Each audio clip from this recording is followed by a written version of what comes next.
আসসালামু আলাইকুম এভরিওয়ান, সবাই কেমন আছেন? অবশ্যই ভালো আছেন, দোয়া করি সবাই ভালো থাকেন। আজ মাছের কিবদা বোনা হবে আর কি। মাছের কিবদা বলতে মাছের কলিজা আর মাছের কিছু বড় মাছের কিছু কাটা আছে, এইসব পাক হবে।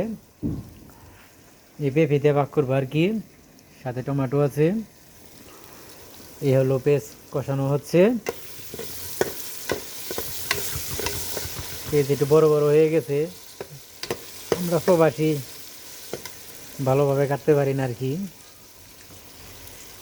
দেখেন